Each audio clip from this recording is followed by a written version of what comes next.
aad baan ugu faraxsanahay inaan madaxweynihii hore ee Jamhuuriyadda Federaalka Soomaaliya Xasan Sheekh Maxamuud ahaana founderkii ama aasaasihii isteediyada maanta inuu noogu soo booqdo oo noogu yimaado safarkiisii ugu horeysay markii uu xilka ka degay.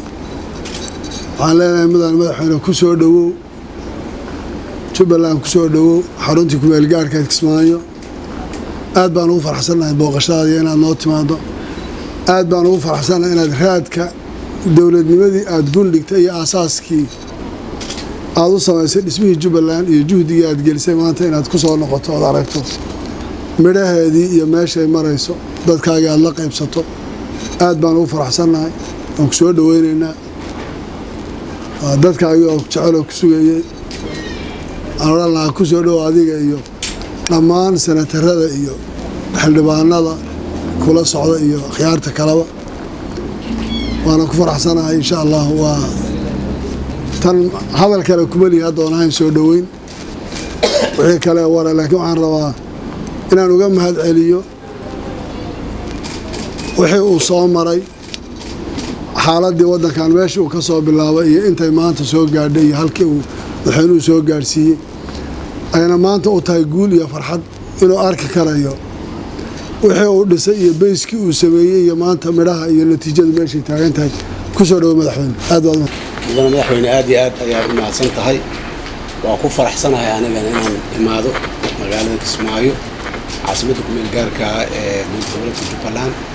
magaalo taariikhi ah, Soomaaliya guud ahaan taariikh dheer ku leh, gaar ahaan maadaama statekii labaad marka laga yimaado Puntland, statekii labaad oo dalka ka dhismo ay ahayd. runtii hawshii dhisidda statekan waxaan hawl la wada qabtay runtii oo qayb aad iyo aad u weyn ay ku lahaayeen dadka reer Jubbaland ayay ahayd. hawl la wada rabay, lagu wada faraxsanaa, la wada raadinayay. laakiin uun hawl markii la qabanayo mar walba uun culaysadeeda wixeeda iska leedahay. laakiin runtii statekan wuxuu daafur u noqday stateyadii kale ee ka dambeeyey, saddexdii state ku xigtay dhismahoodii. meel lagu hiigto, lagu dhiirado, dadku ay ku daysadaan. way dhisantay, annaguna aan dhisana la yiraa ayay ahayd. waxay ahayday statekan iyo dadkiisu ku ugu horreeyey dadka Soomaaliyeed u muujiyey Soomaalidana keligeed inay wax qabsan karaan, gudaha Soomaaliyana ay wax ku qabsan karaan. marka runtii taariikh aad iyo aad xusuus fiican qurux badan leh ayay ahayd. haddana meel fiicanna way maraysaa. waxa uu dhimanna ilaahay idinkiisu u dhammaystirmaya. dalkaani nidaamka federaalka ah ee ummaddu ay ku heshiisay waa nidaam aad iyo aad u wanaagsan in la horumariyo laga shaqeeyo u baahan yahay. dabcan wax kastoo bilow ah dhibaatadooda iyo culayskooda ay leeyihiin. aad iyo aad ayaan u garan karaa maamulada maanta jira culeysyada haysto, xag dhaqaale leh, xag amni leh, xag dhinac walba leh. laakiin haddana wixii wiil maanta inta dhasho horaha ka dhaamiyo weligeed ma dhicine way soo tarmayaan. maalintii Kismaayo lagu dhawaaqay halkan maamulka Jubbaland iyo maanta farqiga u dhaxeeya daliil u ah in ay stateskan ay horumarayaan, hor u soconayaan.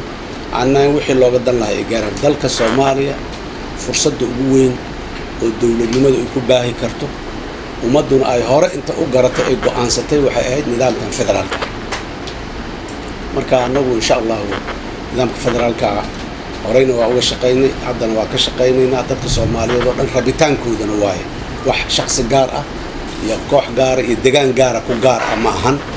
waa wax ummadda Soomaaliyeed oo dhan ay go'aansatay nidaamka dowladnimada aan haysanahay inuu ahaado nidaamka federaalka ah.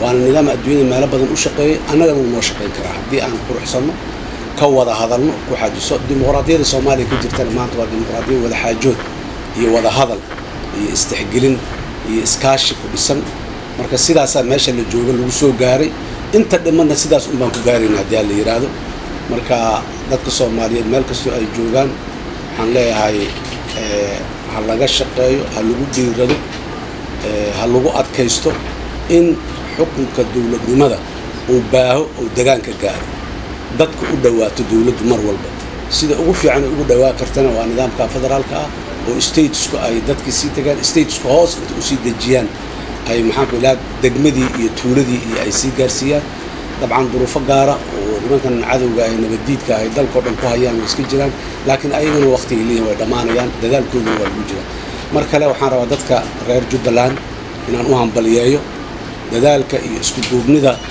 iyo adkaysiga ay muujiyeen intii laga soo bilaabo maalintii Jubbaland lagu dhawaaqay ilaa maanta maalin walba duruuf gaara ayaa soo qaabilaysay welina qaarkood ay la taageen ay la tacaalayaan waan hubaa insha Allah inay guureysanayaan waxaan leeyahay isku duubnida wada jirkiina ilaaliya isku duubnaantiina ilaaliya dadkiinana muxuu ahaay waxa ay u baahan yihiin oo baahidooda ka jawaaba dalka Soomaaliyana waxa uu u baahan yahay ka jawaaba labadaba laba mas'uuliyadood oo isku xigto is saaran waa Soomaaliyana way idin sugay deegaanka aad mas'uuliyadiisa qaadeen oo idin sugaya mar kale waxaan rabaa inaan madaxweynaha muxuu u hambaliyeeyo iyo dhammaan muxuu baarlamaanka iyo xukuumadda dadaalka iyo isku duubnida mar walba ay muujiyeen si ay Jubbaland u hana qaado insha Allah waad guuleysanaysaa guuleysta aad iyo aad markay soo dhaweynta iyo qadarinta iyo qiimaha mar kale waa ka mahad celinaya mudane madaxweyne ku-xigeenka gudoomiyaha baarlamaanka xildhibaanada golaha wasiirada Jubbaland dhammaan shacabka reer Jubbaland aad iyo aad ay u mahadsan yihiin waa mahadsantiin assalaamu calaykum waraxmatullahi